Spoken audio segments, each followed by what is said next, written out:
Hello. എല്ലാ എന്താ പറയുക, ഇതുവരെ ഞങ്ങൾ സ്നേഹിച്ചിട്ടുള്ള ഒരുപാട് വ്യക്തികൾ ഇത് കണ്ടുകൊണ്ടിരിക്കുന്നുണ്ടെന്ന് എനിക്കറിയാം. അപ്പോൾ അവർക്ക് എല്ലാവർക്കും ഒരു നമസ്കാരം. പിന്നെ അതിൻ്റെ കൂടെ ഒരുപാട് നന്ദി, സ്നേഹം ഞങ്ങളുടെ ഫാമിലിയിലെ ഓരോ ആൾക്കാരുടെ കയ്യിൽ നിന്നും. അപ്പോൾ ഞാൻ അവസാനമായിട്ട് ഇട്ട ഫുൾ വീഡിയോയിൽ ഞാൻ പറഞ്ഞിട്ടുണ്ടായിരുന്നു അമ്മൂമ്മയുടെ ഹെൽത്ത് അപ്ഡേറ്റ്, അമ്മൂമ്മ റിക്കവർ ആകുന്നു എന്ന് പറഞ്ഞിട്ടുണ്ടായിരുന്നു. റിക്കവറിങ് ആയിട്ടുള്ള ഒരു സ്റ്റേജിലായിട്ട് എന്ന് പറയാനല്ല, മുൻപിലത്തെ ആ ഒരു സ്റ്റേജിൽ നിന്നും ഒരുപാട് മാറ്റം ആ ഒരു സമയത്തുണ്ടായിരുന്നു. ഒരു പക്ഷേ അത് എന്താ പറയുക, ഇങ്ങനെ ഒരു കാര്യത്തിന് വേണ്ടിയായിരിക്കാം ദൈവം അവസാനം കുറച്ച് ഓർമ്മകളൊക്കെ കൊടുത്തത്. ഓർമ്മ കൊടുത്തത്. അമ്മൂമ്മയ്ക്ക് എന്താണ് സംഭവിച്ചത്, എന്താ പെട്ടെന്ന് പറ്റിയെന്ന് ചോദിക്കുമ്പോൾ എല്ലാവരും മനസ്സിലാക്കണം, 106 വയസ്സായ ഒരു അമ്മൂമ്മയാണ് അതിൻ്റെ. അപ്പോൾ അമ്മൂമ്മയ്ക്ക് അതിൻ്റേതായിട്ടുള്ള ശാരീരിക ബുദ്ധിമുട്ട് ഒരുപാട് കാലമായിട്ടുണ്ടെങ്കിലും ഭക്ഷണം കഴിക്കുന്നത് കുറഞ്ഞു വരിക, മെമ്മറി മാത്രമാണ് എന്താ പറയുക നിങ്ങളെ എല്ലാവരെയും അട്രാക്റ്റ് ചെയ്ത ഒരു കാര്യം. ഹെൽത്ത് വൈസ് അന്നും വീക്കാണ്, എപ്പോഴും വീക്കായിരുന്നു, അധികം നടക്കുന്നില്ല. അവരവരുടെ ബേസിക് കാര്യങ്ങൾ ചെയ്യാൻ വേണ്ടി മാത്രമാണ് അമ്മൂമ്മ ബെഡിൽ നിന്ന് എണീറ്റുകൊണ്ടിരുന്നത്. പിന്നെ കഴിഞ്ഞ മാസം അമ്മൂമ്മയുടെ ബർത്ത്ഡേ ആ ഒരു ടൈമിൽ ഞാനിവിടെ ഇല്ലായിരുന്നു. ബർത്ത്ഡേയിലുണ്ടായിരുന്നു, പക്ഷെ അതിനൊരു 2-3 ദിവസം മുമ്പ് ഞാൻ എൻ്റെ ഹസ്ബൻഡിൻ്റെ വീട്ടിൽ പോയ സമയം എടുത്തൊരു വീഡിയോ. അത് ഞാൻ അവസാനമായിട്ട് അമ്മൂമ്മ ഇരുന്ന് സംസാരിച്ച ഒരു വീഡിയോ ആണത്. എന്തായാലും ഞാൻ ഈ കൂട്ടത്തിൽ ആഡ് ചെയ്യാം. അത് ഞാൻ എല്ലാവർക്കും അത് ഷെയർ ചെയ്തിട്ടുണ്ടായിരുന്നു, എല്ലാവരും അത് കാണണം എന്ന് പറഞ്ഞതുകൊണ്ട്. അതാണ് ഞാൻ യാത്ര പറഞ്ഞു പോയ അവസാനം അമ്മൂമ്മ ഇരിക്കുന്ന കണ്ട ഒരു വീഡിയോ. ഉളനാട് ശ്രീകൃഷ്ണസ്വാമി ക്ഷേത്രത്തിൽ നിന്ന് അമ്മൂമ്മയ്ക്ക് ഒരു ബർത്ത്ഡേ വിഷ് അവർ അയച്ചു കൊടുത്തിട്ടുണ്ടായിരുന്നു. അപ്പോൾ അത് കാണിച്ചിട്ട് അത് സംസാരിച്ച് അമ്മൂമ്മ വെള്ളം കുടിക്കുന്നതും കണ്ടു. അത് കഴിഞ്ഞ് ഞാൻ അവിടുന്ന് പോയി. പിന്നെ ഒരു 2 days കഴിഞ്ഞ് ഞാൻ തിരിച്ചു വന്നപ്പോൾ അമ്മൂമ്മ കംപ്ലീറ്റ്ലി കിടപ്പാണ്. പനിയായിരുന്നു. ആ പനി കൂടുക, പിന്നെ ഒരുപാട് കഫക്കെട്ട്, അങ്ങനെയുള്ള ബുദ്ധിമുട്ട്, പിന്നെ ബ്രീത്തിങ് ആയിട്ടുള്ള കുറച്ച് ഡിഫിക്കൽട്ടീസ്, അതെല്ലാം അമ്മൂമ്മ ടോളറേറ്റ് ചെയ്യുന്നുണ്ടായിരുന്നു. സംസാരിക്കാൻ ശ്രമിക്കുമ്പോൾ പുറത്തോട്ട് കാറ്റ് മാത്രമായിരുന്നു വരുന്നത്. അപ്പോൾ ആ സമയത്തും പതിയെ പതിയെ റിക്കവറി ഒരു സ്റ്റേജിലേക്ക് വരും. ഇത് ഒരുപാട് നമ്മൾ ഒത്തിരി കണ്ടത് കൊണ്ട് എല്ലാ പ്രാവശ്യവും ഇങ്ങനെ പനി വരുന്നു, അതിൽ നിന്ന് റിക്കവർ ആകുന്നു, പിന്നെ അവരവരുടെ കാര്യങ്ങളെല്ലാം ചെയ്യുന്നു. അപ്പോൾ ഇത് നമ്മളൊരു കണ്ടിരുന്നതുകൊണ്ട് നമ്മൾക്ക് ആർക്കും അങ്ങനെ ഒരു സിവിയർ ഹെൽത്ത് ഇഷ്യൂസ് ഒന്നും അമ്മൂമ്മയ്ക്ക് ഇല്ലായിരുന്നു. അമ്മൂമ്മയുടെ ബ്ലഡ് ടെസ്റ്റ് മൾട്ടിപ്പിൾ ടൈംസ് എടുത്തു. ചില സമയം ഓർമ്മ മാറിയൊക്കെ സംസാരിക്കുന്ന സമയത്ത് നമ്മൾ സോഡിയം ഒക്കെ ചെക്ക് ചെയ്ത് നോക്കി. അപ്പോൾ സോഡിയം ചെക്ക് ചെയ്തപ്പോഴൊക്കെ നോർമലായിരുന്നു. പിന്നെ ഫുഡ് കഴിക്കാൻ മാത്രം പറ്റുന്നില്ല. അത് നോർമലി ഞാൻ ലാസ്റ്റ് ടൈം പറഞ്ഞതുപോലെ അവരവരുടെ ഏജിങ്ങിൻ്റെ കുറേ പ്രശ്നങ്ങളുണ്ടായിരുന്നു. അപ്പോൾ അങ്ങനെ കണ്ട് ഒരു 2-3 weeks ആയിട്ട് അങ്ങനെ തന്നെയായിരുന്നു അമ്മൂമ്മ ഇരുന്നുകൊണ്ടിരുന്നത്. അതുകൊണ്ടാണ് ഞാനും എല്ലാവരുടെ അടുത്തും അവസാനം പറഞ്ഞത്, ഇനി ഓണത്തിന് അമ്മൂമ്മയെ കാണിക്കാം, അമ്മൂമ്മ ഓണത്തിൻ്റെ വീഡിയോയിൽ എന്തായാലും കൊണ്ടുവരാമെന്ന് പറഞ്ഞത്. അപ്പോൾ ലാസ്റ്റ് എല്ലാവരും അടുത്ത് തന്നെയുണ്ട്, ഫുൾ ടൈം അടുത്ത ആളുണ്ടായിരുന്നു. പിന്നെ എന്താണ് അമ്മൂമ്മയ്ക്ക് സംഭവിച്ചത് അവസാനം? അമ്മൂമ്മയുടെ എന്താ പറയുക, ഒരു മരിക്കുന്നതിനൊരു 3-4 ദിവസം മുമ്പ് മുതൽ അമ്മൂമ്മയുടെ മരിച്ചുപോയ മക്കളെ വിളിക്കുന്നുണ്ടായിരുന്നു. അപ്പോൾ എനിക്കൊരു കാര്യം ഇതിൽ നിന്ന് മനസ്സിലായത്, ഞാൻ എൻ്റെ ലൈഫിൽ എൻ്റെ അച്ഛൻ മരിക്കുമ്പോൾ ഞാൻ എൻ്റെ അച്ഛൻ്റെ കൂടെ ഇല്ലായിരുന്നു. എൻ്റെ അച്ഛൻ ഹോസ്പിറ്റലിലാണ് മരിക്കുന്നത്. അപ്പോൾ എൻ്റെ അമ്മയും എൻ്റെ സിസ്റ്ററും മാത്രമാണ് കൂടെ ഉണ്ടായിരുന്നത്. അവർ പോലും എൻ്റെ അച്ഛൻ മരിച്ചത് അറിഞ്ഞില്ലായിരുന്നു. അച്ഛൻ ഉറങ്ങി റൂമിൽ കിടക്കുവാണെന്നാണ് വിചാരിച്ചിരുന്നത്. ഹോസ്പിറ്റൽ റൂമിൽ ICUവിൽ നിന്ന് റൂമിലേക്ക് ഷിഫ്റ്റ് ചെയ്തിട്ടാണ് അച്ഛൻ മരിക്കുന്നത്. മരിച്ചാ വന്നതെന്ന് പോലും അവർക്കറിയില്ലായിരുന്നു. അപ്പോൾ കുറച്ച് നേരം ഫുഡ് കൊടുക്കാൻ നോക്കിയപ്പോഴാണ് അത് അറിയുന്നത്. അപ്പോൾ ഞാനത് ഒരിക്കലും നേരിട്ട് കണ്ടിട്ട് അത് എക്സ്പീരിയൻസ് ചെയ്തിട്ടില്ല. പക്ഷെ ഇത് അങ്ങനെയല്ലായിരുന്നു. ഞാൻ അച്ഛനെ പിന്നെ കാണുന്ന തണുത്ത ഒരു ബോഡി ആയിട്ടാണ്. പക്ഷെ അമ്മൂമ്മയുടെ കാര്യത്തിൽ ഞാൻ അമ്മൂമ്മയെ അവസാനം കണ്ട് സംസാരിച്ചത് വ്യാഴാഴ്ചയാണ്. അപ്പോൾ വ്യാഴാഴ്ച ഞാൻ അവിടെ സാധാരണ ഞാനിങ്ങനെ അമ്മൂമ്മയ്ക്ക് വയ്യാതായപ്പോൾ ഒരു സ്കെഡ്യൂൾ വെച്ചിട്ടുണ്ടായിരുന്നു. തിങ്കൾ, ബുധൻ, വെള്ളി അങ്ങനെയാണ് മോസ്റ്റ്ലി ഞാൻ പൊയ്ക്കൊണ്ടിരുന്നത് അവിടെ. പിന്നെ എനിക്ക് ഞാൻ പറഞ്ഞ പോലെ എനിക്ക് പോയാലും കുറച്ച് നേരം ഇരിക്കാനേ പറ്റുള്ളൂ. അമ്മൂമ്മ ഓൾറെഡി ഉറങ്ങുമായിരിക്കും, അങ്ങനെയൊക്കെ ആയിരിക്കും. അപ്പം അന്ന് എന്താണെന്നറിയില്ല, എനിക്ക് വ്യാഴാഴ്ച ഞാനിവിടെ എൻ്റെ ജോലിയെല്ലാം കഴിഞ്ഞു, എൻ്റെ ഷിഫ്റ്റ് കയറുന്നതിന് മുമ്പ് ഞാനിവിടെ ഇരിക്കുമായിരുന്നു. അപ്പോൾ എനിക്കെന്തോ അവിടെ പോകണമെന്ന് തോന്നി. പിറ്റേ ദിവസം പോകാൻ ഒത്തിരി വട്ടം ഞാൻ വിചാരിച്ചു. പിന്നെ ഞാൻ ഇവിടുന്ന് പോയപ്പോൾ എൻ്റെ പേരമ്മയുടെ മരുമകളൊക്കെ ഗൾഫിൽ നിന്ന് വന്നിട്ടുണ്ട്. അമ്മൂമ്മയുടെ കണ്ണൻ എന്ന് പറഞ്ഞ അമ്മൂമ്മ നോക്കാൻ പോയില്ലായിരുന്നു. ആ കണ്ണൻ്റെ വൈഫ് അവരെല്ലാവരും വന്നിരുന്ന ഒരു മാരേജ് ഫംഗ്ഷന് വേണ്ടിയിട്ടാണ് അവർ വന്നത്. പക്ഷെ അവർ വന്നു കഴിഞ്ഞിട്ട് ഇപ്പോൾ 2 മരണം കൂടേണ്ടി വന്നു. ഒന്ന്, ആ കല്യാണം നടന്ന കുട്ടിയുടെ അച്ഛൻ കഴിഞ്ഞ മാസം ഞാൻ നിങ്ങളോടൊക്കെ പറഞ്ഞിട്ടുണ്ടായിരുന്നെന്ന് തോന്നുന്നു. പേരമ്മയുടെ അനിയത്തിയുടെ മകൻ്റെ കല്യാണമായിരുന്നു ഈ ഞായറാഴ്ച, ഓമന പേരമ്മയുടെ. അപ്പോൾ അനിയത്തിയുടെ ഹസ്ബൻഡ് കഴിഞ്ഞ മാസം മരിച്ചു. ആ വ്യക്തിയും അമ്മൂമ്മയും മുടങ്ങാതെ വന്ന് കണ്ടുകൊണ്ടിരുന്നതാണ്. അപ്പോൾ അമ്മൂമ്മ അവസാനമായിട്ടൊക്കെ ചോദിക്കുമ്പോൾ അദ്ദേഹത്തിന് പനിയാണെന്നാണ് ഞങ്ങൾ പറഞ്ഞിരുന്നത്. മരിച്ച കാര്യം അമ്മൂമ്മയ്ക്ക് അറിയില്ല, പറഞ്ഞിട്ടുമില്ല, ഇതുവരെ അമ്മൂമ്മയ്ക്ക് അറിയില്ല. അവസാനം അമ്മൂമ്മയ്ക്ക് അറിയാവുമെന്ന് പോലും എനിക്കറിയില്ല. അപ്പോൾ അവരുടെ മകൻ്റെ കല്യാണത്തിനാണ് ഇവരെല്ലാവരും അവധിക്ക് നാട്ടിൽ വന്നത്. അപ്പോൾ ആദ്യം വന്നപ്പോഴേ ആ കല്യാണം കഴിച്ച പയ്യൻ്റെ അച്ഛൻ്റെ മരണമാണ് നടന്നത്. അത് പിന്നെ ഈ വീട്ടിൽ അതിൻ്റെ ഒരു സങ്കടത്തിലായിരുന്നു. ആ സമയമായിരുന്നു അമ്മൂമ്മയുടെ പിറന്നാളൊക്കെ വന്നത്. അതുകൊണ്ടാണ് അമ്മൂമ്മയുടെ ബർത്ത്ഡേ നമ്മൾ സെലിബ്രേറ്റ് ചെയ്യാതിരുന്നത് എന്ന് ഞാൻ എല്ലാവരോടും പറഞ്ഞു. ഒരു കേക്ക് ഞാൻ പോയി മുറിച്ചു. അത് ചിലപ്പോൾ എനിക്ക് അതെന്തുകൊണ്ട് ചെയ്തു എന്നും എനിക്കിപ്പോഴും അറിയില്ല. ഞാൻ അമ്മൂമ്മയുടെ ബർത്ത്ഡേ അല്ലേന്ന് ഓർത്തൊരു കേക്ക് മുറിച്ചതാണ്. അപ്പോൾ ഞാൻ സന്തോഷപ്പെടുന്നു അങ്ങനെ ഞാൻ ചെയ്തതിൽ. കാരണം പിന്നെ ഒരു ബർത്ത്ഡേ ഇനി ഉണ്ടാവില്ലല്ലോ. അപ്പോൾ അതും കഴിഞ്ഞ് എല്ലാവരും ആ ഒരു കല്യാണത്തിൻ്റെ 1 മാസം മുമ്പ് നടന്നതാണ്. ഒന്ന് റിക്കവറി ചെയ്ത് വന്നു. ഓക്കെ, ഇനി കല്യാണം വരുന്നു, ഓണം വരുന്നു, അങ്ങനെയൊക്കെ ആയതുകൊണ്ട് എല്ലാവരും ഒരു ലാസ്റ്റ് മിനിറ്റ് എന്തൊക്കെയോ സാധനങ്ങൾ വാങ്ങിക്കാൻ അവരെല്ലാവരും വ്യാഴാഴ്ച പോവുമായിരുന്നു. വ്യാഴാഴ്ച ഏകദേശം ഒരു രാവിലെ 11 മണിക്ക്. അപ്പോൾ പോയി സാധനങ്ങളെല്ലാം അപ്പോൾ പേരമ്മ എന്നോട് പറഞ്ഞിട്ടാണ് പോയത്. അവിടെ ഇരിക്കുവാണെങ്കിൽ ഞാൻ 12:30 വരെ ഉണ്ടാവും. ഞാൻ എന്നോട് യാത്രയെല്ലാം പറഞ്ഞു പോയി. അപ്പോൾ പോയ സമയത്താണ് എൻ്റെ സിസ്റ്റർ എന്നെ വിളിക്കുന്നത്. എൻ്റെ ചേച്ചി ആ സമയത്ത് നോർമലി വീഡിയോ കോൾ വിളിക്കാത്തതാണ്. എന്നെ വിളിച്ചു. വീഡിയോ കോൾ വിളിച്ചിട്ട് ഞാൻ അവിടെ ആയിരുന്നത് കൊണ്ട് അമ്മൂമ്മയെ കൊണ്ട് കാണിച്ചപ്പോൾ അമ്മൂമ്മ നോർമലി ആ സമയത്തൊന്നും ഒട്ടും വലിയ പ്രതികരണം, അന്ന് തീരെ വീക്കായിരുന്നു അമ്മൂമ്മ. വ്യാഴാഴ്ച ദിവസം 20-ാം തീയതി ഓഗസ്റ്റ്. അപ്പോൾ തിരിഞ്ഞെൻ്റെ സിസ്റ്ററെ നോക്കി ചിരിച്ചു, നല്ലൊരു സ്മൈല്. അത് അവളും ഒരിക്കലും മറക്കില്ലായിരിക്കും. അപ്പോൾ അവളും പറഞ്ഞു, അമ്മൂമ്മയ്ക്ക് തീരെ വീക്കായിട്ട് എന്ന് തോന്നുന്നു, എന്തോ ബുദ്ധിമുട്ടുണ്ടല്ലോ. അപ്പോൾ അവൾ വീഡിയോ കോൾ വിളിച്ചുകൊണ്ടിരുന്ന സമയത്ത് തന്നെ അമ്മൂമ്മ എൻ്റെ കൈ പിടിച്ചിട്ട് എന്നോട് സംഭാരം വേണമെന്ന് പറഞ്ഞു. അപ്പോൾ എനിക്ക് മനസ്സിലായില്ല, അമ്മൂമ്മ പറയുന്ന ഒന്നും ക്ലിയർ അല്ലായിരുന്നത് കൊണ്ട് കാറ്റ് പോലെയാണ് സംസാരിക്കുന്നത്. അപ്പോൾ സംഭാരം വേണമെന്ന് പറഞ്ഞു.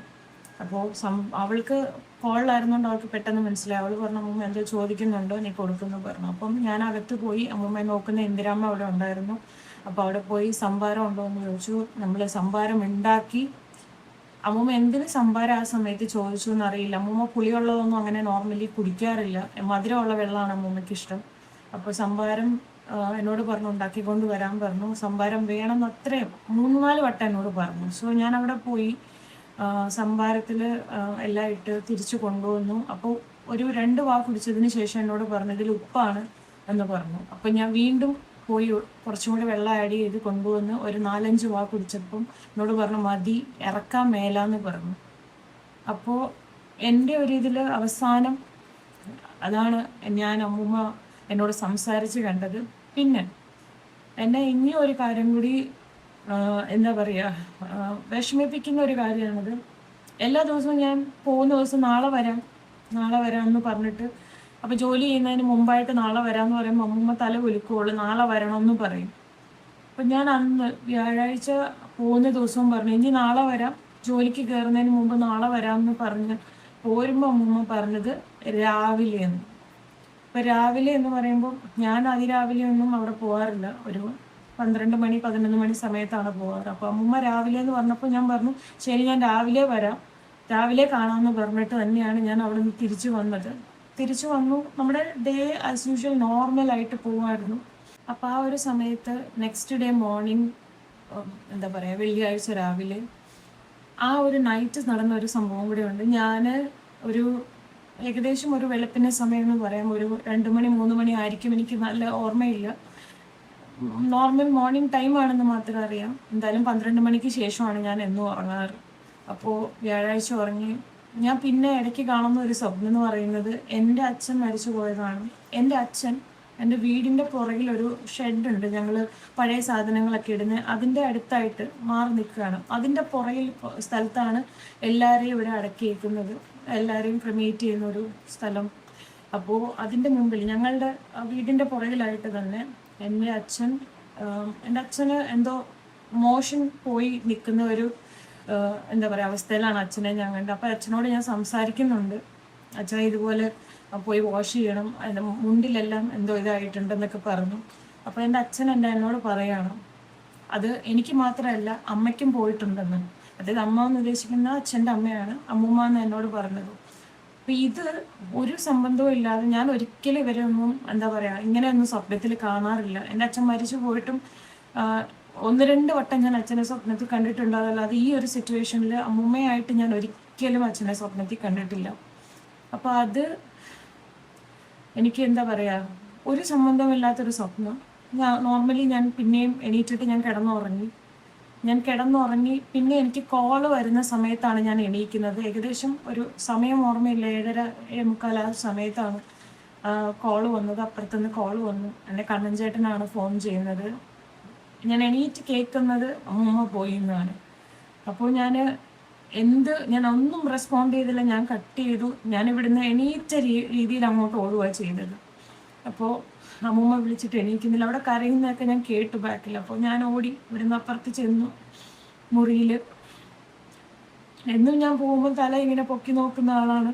അപ്പോൾ അമ്മൂമ്മയുടെ ലാസ്റ്റ് ആ ഒരു മൊമെൻ്റ് എന്ന് പറയുന്നത് നിങ്ങൾ ഓർക്കണം, എനിക്കറിയില്ല ഇങ്ങനെയൊക്കെ ബ്ലസ്ഡ് ആവാൻ പറ്റുമോ ആൾക്കാർക്കെന്ന്. സാധാരണ അമ്മൂമ്മ വാ തുറന്നാണ് ഉറങ്ങാറ്. അപ്പോൾ ആ ദിവസം മാത്രം ഞാൻ അകത്തോട്ട് കയറി ചെല്ലുമ്പോൾ അമ്മൂമ്മയുടെ ദേഹത്ത് ഭയങ്കര ചൂട് എന്താ പറയുക മാറിയിട്ട് കൂടിയില്ല. കാല് മുതൽ നമുക്ക് നോക്കാം, നല്ല ചൂട് ദേഹത്ത്. ബെഞ്ചിലൊക്കെ ഞാൻ കൈവെട്ടി ഒത്തിരി വിളിച്ചു നോക്കി, ഒരുപാട് മുഖമൊക്കെ കുലുക്കിയൊക്കെ നോക്കി. അപ്പോഴും ഈ ചൂട് കണ്ടിട്ട് എനിക്കത് അക്സെപ്റ്റ് ചെയ്യാൻ പറ്റുന്നില്ല. കാരണം മരിച്ചു എന്ന് പറയുമ്പോൾ നോർമലി ആൾക്കാർ തണുക്കുമെന്ന് കേട്ടിട്ടുണ്ട്. അപ്പോൾ ഒരുപാട് ചൂട് ദേഹത്ത്. ഞാൻ തലയിൽ വരെ കൈവച്ച് നോക്കി, കാരണം തലയിലായിരുന്നു ഏറ്റവും കൂടുതൽ ചൂടുണ്ടായിരുന്നത്, തലയുടെ മുകളിൽ നമ്മുടെ ഇവിടെ ആയിട്ട്. അപ്പോൾ ഒത്തിരി നോക്കി, കുലുക്കി വിളിച്ചൊക്കെ നോക്കി. അമ്മൂമ്മ വാ അടച്ച് തന്നെയാണ് ഇരിക്കുന്നത്, എന്നും വാ തുറന്നു. ഞാൻ ഉറങ്ങുന്ന സമയത്തൊക്കെ അവിടെ പോകാറുള്ളൂ. അമ്മൂമ്മ വാ തുറന്നാണ് ഉറങ്ങുന്നത്, കാരണം പല്ലില്ലാത്തതുകൊണ്ട് ഈ ചുണ്ടിങ്ങനെ അകത്തോട്ട് പോകും. അപ്പോൾ അങ്ങനെ ഉറങ്ങുമ്പോൾ അപ്പോൾ ചെന്ന സമയം നോക്കിയപ്പോൾ അമ്മൂമ്മ കൈ ഇങ്ങനെ ചേർത്ത് വെച്ച് അതായത് ആരോ നേരെ കിടത്തിയ ഒരു അവസ്ഥയിലാണ് അമ്മൂമ്മ കിടക്കുന്നത്. അതായത് ഇവരാരും നേരെ വെച്ചതല്ല, എല്ലാവരും വിളിച്ചുകൊണ്ടിരിക്കുകയാണ്, അമ്മൂമ്മ വിളിച്ചിട്ട് എണീക്കുന്നില്ല. അപ്പോൾ ആ ഒരു സിറ്റുവേഷനിൽ കിടക്കുന്ന കാണുമ്പോൾ ഇതാരോ അങ്ങനെ വെച്ച പോലെ, മരിച്ച് നമ്മൾ കിടത്തത്തില്ല അതുപോലെ തന്നെയാണ് അമ്മൂമ്മ കിടക്കുന്ന. ഒരു പൊസിഷൻ മാറിയോ കൈ മാറിയോ ഒന്നുമല്ല, കാരണം കൈ പിന്നെ മാറ്റാൻ പറ്റില്ലല്ലോ. അപ്പോൾ നമ്മൾ ദേഹത്തൊക്കെ ചൂടാണ്. അപ്പോൾ എന്താ സംഭവിക്കുന്നത് എനിക്ക് എന്നിട്ടും അത് മനസ്സിലാവുന്നില്ല, അത് ഒന്ന് വിശ്വസിക്കാൻ കൂടെ പറ്റുന്നില്ല. വിളിച്ചിട്ട് എണീക്കുന്നില്ല. ഞാൻ ആദ്യമായിട്ടാണ് അത്രയും എന്താ പറയുക മുന്നിലൊരു മരണം കാണുന്നത്. അതും ഞാൻ എല്ലാ ദിവസവും സമയം ചെലവഴിച്ചുകൊണ്ടിരുന്ന ഒരു വ്യക്തി. അത് ഏജ് അല്ല അവിടെ നോക്കേണ്ടത്, അവിടെ എൻ്റെ മനസ്സത് പ്രോസസ്സ് ചെയ്യുന്നില്ലായിരുന്നു, ഒട്ടും പ്രോസസ്സ് ചെയ്യുന്നില്ല. ആ ഒരു സമയത്ത് ഞാൻ പേരമ്മയും കാണുമ്പോൾ ഞങ്ങൾക്ക് അത് പറഞ്ഞാൽ മനസ്സിലാവും, കാരണം ഞാനും പേരമ്മയെല്ലാം അവിടെ ഇരുന്ന് സംസാരിക്കാറ് അമ്മൂമ്മയുടെ കൂടെ. പേരമ്മ എവിടെയാണെങ്കിലും ഞാൻ വരുന്ന സമയത്ത് ആ മുറി വരാറുണ്ട്, കൂടെ ഇരിക്കാറുണ്ട്, ഞങ്ങൾ എല്ലാവരും കൂടി സംസാരിക്കുന്നത്. ലാസ്റ്റ് ഇടയ്ക്ക് അമ്മൂമ്മയ്ക്ക് മനസ്സിലായില്ല, അമ്മൂമ്മ ചോദിക്കും നിങ്ങളെല്ലാവരും എന്താ സംസാരിക്കുന്നതെന്നൊക്കെ ചോദിച്ചുകൊണ്ടിരിക്കുമ്പോൾ ഞങ്ങളെല്ലാം ആ മുറിക്കകത്താണ്. ഞാൻ ഒരിക്കലും ആ വീട്ടിൽ മറ്റൊരു സ്ഥലങ്ങളിൽ അധികം ഇരുന്നിട്ടില്ല. നമ്മൾ ചെല്ലും നേരെ അമ്മൂമ്മയുടെ റൂമിൽ പോയിരിക്കും, അവിടെ ഇരുന്നാണ് ഞാൻ വരുന്ന സമയം വരെ സംസാരിച്ചിട്ട് തിരിച്ചു വരാറ്. അപ്പോൾ അമ്മൂമ്മ എൻ്റെ അമ്മയോട് പോലും ഞാൻ പറഞ്ഞില്ല, ഞാൻ ഇവിടുന്ന് ഇറങ്ങി ഓടുമായിരുന്നു. അപ്പോൾ പേരമ്മയും എല്ലാം പോയിന്ന് മനസ്സിലായി. ആ സമയത്ത് തന്നെ നേഴ്സ് വന്നു, പൾസ് ചെക്ക് ചെയ്തു, മറ്റേ ECG ഇത് ചെക്ക് ചെയ്ത് കഴിഞ്ഞപ്പോൾ കംപ്ലീറ്റ്ലി നമുക്ക് റിപ്പോർട്ട് തന്നു, മരിച്ചു എന്ന് കൺഫേം ചെയ്തു. പിന്നെയാണ് ഞാൻ വീട്ടിൽ വന്നിട്ട് എൻ്റെ അമ്മയോട് പറയുന്നത്, ഇവിടെ വന്നിരുന്നിട്ടും എന്ത് ചെയ്യണം, ആ ഒരു സിറ്റുവേഷനെ എങ്ങനെ ഫേസ് ചെയ്യണമെന്ന് എനിക്കറിയില്ലായിരുന്നു. അപ്പം എന്നെ ഏറ്റവും കൂടുതൽ അലട്ടിയതും ഈ ഒരു സ്വപ്നം തന്നെയാണ്. രാവിലെ കണ്ടു, അച്ഛൻ വന്നിട്ട് പറയുന്നു അമ്മയെ അവിടെ വയറിളകിയാണ് ഇരിക്കുന്നത് എന്ന് പറഞ്ഞത് അത് അച്ഛനാണ് എന്നോട് പറഞ്ഞ പോലെയാണ് രാവിലെ ഞാൻ ആ സ്വപ്നത്തിൽ കണ്ടത്. അപ്പോൾ ഇത് നമുക്കത് പിന്നെയും പിന്നെ ഓർമ്മ വന്നുകൊണ്ടിരിക്കുമല്ലോ. പിന്നെ ഞാൻ അമ്മയോട് പറഞ്ഞു, അമ്മ പോയി. പിന്നെ അമ്മയ്ക്ക് അവിടെ നിൽക്കുമ്പോൾ എൻ്റെ കുഞ്ഞ് ഇവിടെ ഉള്ളതുകൊണ്ട് ഞങ്ങൾക്ക് ഓരോരുത്തരെ മാറ്റി മാറ്റി നിർത്തിയിട്ട് വേണം പോകാൻ. കാരണം ഒത്തിരി വികൃതി ഉള്ളത് കൊണ്ട് തന്നെ അങ്ങോട്ട് പോകാൻ ബുദ്ധിമുട്ടുണ്ട്. പിന്നെ ഞാൻ പോകുന്നത് ഇവിടെ എല്ലാവരും അത്യാവശ്യം വീട്ടിലെല്ലാവരെയും വിളിച്ച് പറഞ്ഞു. പിന്നെ എല്ലാവരും എൻ്റെ സിസ്റ്ററും എല്ലാം അന്ന് വരണം എന്ന് പ്ലാൻ ചെയ്തിരുന്നതല്ല. പെട്ടെന്ന് എൻ്റെ സിസ്റ്ററിന് പോലും അമ്മൂമ്മയുടെ എല്ലാ കൊച്ചുമക്കളും നാട്ടിലുണ്ട്. എൻ്റെ ചേച്ചിയും വേറൊരു കുവൈറ്റിലുള്ള ഒരു ചേച്ചിയും മാത്രമേ ഉള്ളൂ ഇവിടെ ഇല്ലാതുള്ളൂ. അപ്പോൾ എൻ്റെ ചേച്ചി ഓർത്തു ഇനിയിപ്പോൾ നാട്ടിലേക്ക് വേറെ ആരെയും കാണാൻ വരാനില്ല, എല്ലാവരും അവധിക്ക് വരുന്നത് അമ്മൂമ്മയൊക്കെ കാണാൻ വേണ്ടിയിട്ടാണ്. അപ്പോൾ അവൾ അവിടുന്ന് വൈകിട്ടത്തെ ഫ്ലൈറ്റിന് വരാമെന്ന് പറഞ്ഞു. അങ്ങനെയായിരുന്നു. എന്താ പറയുക, ആ ഒരു ദിവസം ഒരുപാട് വ്യക്തികൾ ഇവിടെ വന്നിട്ടുണ്ടായിരുന്നു. ഒരുപാട് വ്യക്തികൾ എന്ന് വെച്ചാൽ കേട്ടറിഞ്ഞായാലും ഇത് അമ്മൂമ്മ നേരത്തെ ജീവനോടെ കാണണം എന്ന് ആഗ്രഹിച്ച ഒത്തിരി വ്യക്തികളുണ്ട് എന്നോട് സംസാരിച്ചിരുന്നത്. അവരോടെല്ലാം ഞാൻ മാപ്പ് ചോദിക്കുന്നു. കാരണം നിങ്ങൾ മനസ്സിലാക്കണം, ഒത്തിരി വീക്ക് ആയിരുന്നുകൊണ്ടാണ് ഞാൻ നിങ്ങളെ എല്ലാം വിളിക്കാതിരുന്നത്. അതിനു മുമ്പ് 10 പേരെ കാണണം എന്ന് ഇതിനു മുമ്പ് തീരുമാനിച്ചൊരു വീഡിയോ ഉണ്ടായിരുന്നു. അപ്പോൾ ആ സമയമാണ് ഞാൻ ഡൽഹിക്ക് പോയത്. ഞാൻ എൻ്റെ ഏറ്റവും റിഗ്രറ്റ് ചെയ്യുന്ന ഒരു സമയം അതാണ്. ആ സമയം ഞാൻ ഡൽഹിക്ക് പോയില്ലായിരുന്നെങ്കിലും അത്രയും പേർക്ക് അമ്മൂമ്മയെ കാണാമായിരുന്നു. അമ്മൂമ്മ നല്ല ആക്റ്റീവായിട്ട് സംസാരിച്ച് കളിച്ച് ചിരിച്ചിരിക്കുന്ന ഒരു സമയമായിരുന്നത്. പിന്നെ അമ്മൂമ്മ അന്ന്, അതായത് തേഴ്സ്ഡേ ഈവനിങ് അവസാനം എന്താ പറയുക, എനിക്കത് ഞാൻ ആ സംഭാരമായാലും അമ്മൂമ്മയ്ക്ക് കൊടുക്കാൻ പറ്റി. ഇത് പറഞ്ഞു, അമ്മൂമ്മ പറഞ്ഞ പോലെ തന്നെ രാവിലെ വന്ന് കാണണം എന്ന് പറഞ്ഞു. രാവിലെ തന്നെ പോയി കണ്ടു. പിന്നെ പേരമ്മ അന്ന് നൈറ്റും ഈവനിങ് എല്ലാ ദിവസവും അമ്മൂമ്മ ഒരേപോലെ പോകുന്നത് കൊണ്ട് നമുക്ക് ആർക്കും അങ്ങനെ ഒരു ചിന്ത വരുന്നില്ല. പക്ഷെ ആ ദിവസം, അതായത് വ്യാഴാഴ്ച മുതൽ പേരമ്മയ്ക്ക് എന്തോ പേടിയായിരുന്നു. അപ്പോൾ പേരമ്മ ഇങ്ങനെ പറയുന്നുണ്ടായിരുന്നു, അമ്മൂമ്മ എന്നും ഉള്ള പോലെ അല്ല, ഇന്ന് എന്തോ ഒരു വ്യത്യാസമുണ്ട്, തീരെ വയ്യാന്നോർത്ത പോലെയാണ് തോന്നുന്നതെന്ന് പറഞ്ഞു. അപ്പോൾ പേരമ്മയുടെ മോള് വീഡിയോ കോൾ വിളിച്ചപ്പോഴും കാണിച്ചു. അപ്പോൾ അമ്മൂമ്മ എത്ര വിളിച്ചിട്ട് നോക്കിയില്ലായിരുന്നു. അപ്പോൾ ആ സമയത്തും പറഞ്ഞു അമ്മൂമ്മയ്ക്ക് വയ്യാത്ത പോലെ തോന്നുന്നു എന്ന് പറഞ്ഞ് ഒരു സമയം രാത്രിയായപ്പോൾ എൻ്റെ ജീവിച്ചിരിക്കുന്ന വെല്ലിച്ചൻ, അതായത് അമ്മൂമ്മയുടെ 3 ആൺമക്കളും മരിച്ചുപോയി, ജീവിച്ചിരിക്കുന്ന ഒരേ ഒരു മകനേ ഉള്ളൂ എൻ്റെ വെല്ലിച്ചൻ. വെല്ലിച്ചനെ അവിടെ കിടന്ന് വിളിച്ചു കഴിഞ്ഞ് വെല്ലിച്ചൻ റൂമിൽ വന്നു. എന്നും വെല്ലിച്ചൻ വിളിക്കുമ്പോൾ വരും, ഇത് ഒരേ കാര്യം പറയും, പോവും, അങ്ങനെയാണ്. അപ്പം അന്ന് അമ്മൂമ്മ പറഞ്ഞത് ഞാൻ പോവാണ് എന്ന് പറഞ്ഞു വെല്ലിച്ചൻ്റെ അടുത്ത്.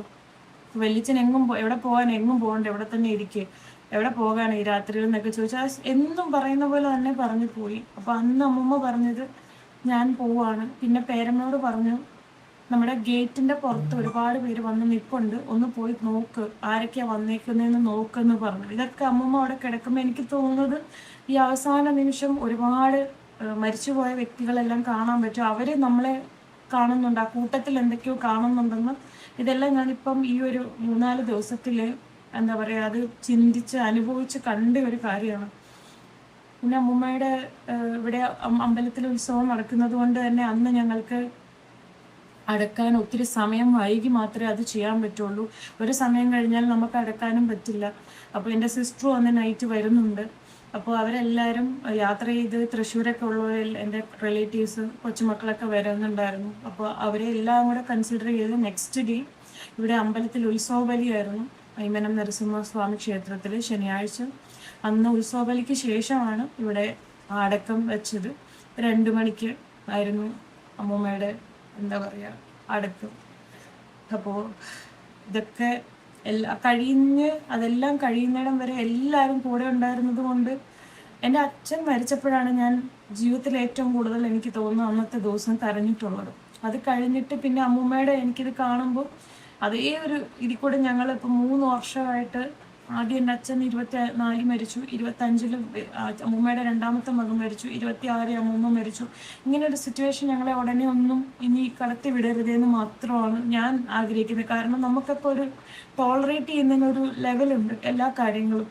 അതിൻ്റെ മാക്സിമത്തിലാണ് ഞാനിപ്പോൾ നിൽക്കുന്നത്. ഞാനിപ്പം ഇന്നും അവിടെ പോയി 3 ദിവസമായിട്ട് എല്ലാ ദിവസവും പോകുന്നുണ്ട്. പക്ഷെ അവിടെ അമ്മൂമ്മ ഇല്ലാന്ന് എനിക്ക് വിശ്വസിക്കാൻ പോലും ഇപ്പോൾ പറ്റുന്നില്ല. ആ മുറി ഒന്നും വിശ്വസിക്കാൻ പറ്റുന്നില്ല. എൻ്റെ അച്ഛനെയും വലിയച്ഛനെയും അടക്കിയ അതേ സ്ഥലത്താണ് അമ്മൂമ്മയെ അടക്കിയത്. അപ്പോൾ ഇനി അമ്മൂമ്മയുടെ അടുത്ത ചടങ്ങുകൾ വരുന്നത്, ആദ്യത്തെ ചടങ്ങ് 9-നാണ്, അതായത് ഈ ശനിയാഴ്ച പിന്നെ വരുന്നത് അമ്മൂമ്മ ഇത്രയും കാലം ജീവിച്ചുകൊണ്ട് ചടങ്ങുകൾ നമുക്ക് പെട്ടെന്ന് തീർക്കാൻ പറ്റില്ല. സോ 16, 17 നമ്മൾ, അതായത് അടുത്ത ശനിയും ഞായറും വളരെ എന്താ പറയുക, അമ്മൂമ്മ ആഗ്രഹിച്ചതുപോലെ ഒത്തിരി ഇതായിട്ട് നടത്തണം. അതുപോലെ തന്നെ ആയിരിക്കും നടത്തുന്നത്.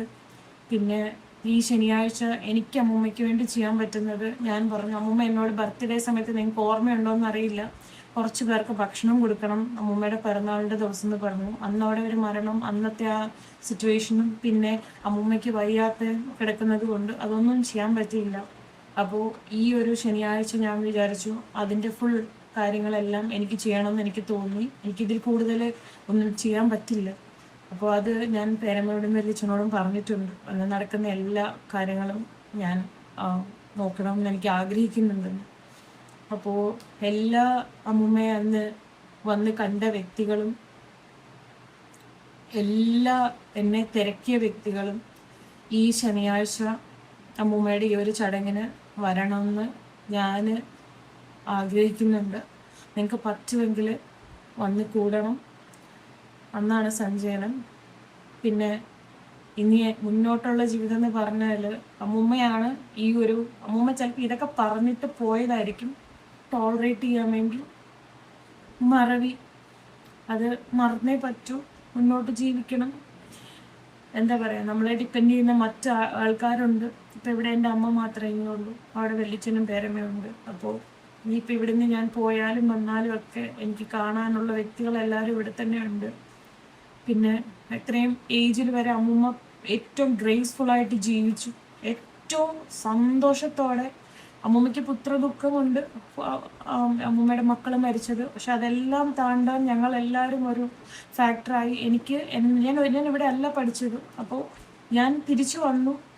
എൻ്റെ കുട്ടിയും അമ്മയൊക്കെ ആയിട്ട് ഞാനിപ്പോൾ എൻ്റെ വീട്ടിൽ നിൽക്കുന്നതുകൊണ്ട്, ഞാൻ നോർമലി പിറവത്താണ് നിൽക്കാറ്. ഈ കഴിഞ്ഞ 1 വർഷമായിട്ടാണ് ഞാൻ ഇവിടെ നിൽക്കുന്നത്. ഇനി ഞാൻ അങ്ങോട്ട് തിരിച്ചു പോകും. അപ്പോൾ ആ ഒരു സമയം എല്ലാം പ്രോപ്പറായിട്ട് എൻ്റെ ലൈഫിൽ എനിക്ക് ബെസ്റ്റ് സമയത്ത് അമ്മൂമ്മയുടെ കൂടെ ഒരുപാട് കാര്യങ്ങൾ എന്താ പറയുക നിന്ന് ചെയ്യാൻ പറ്റി. അപ്പോൾ അവസാന നിമിഷം വരെ കൂടെ ഉണ്ടാവാൻ പറ്റി.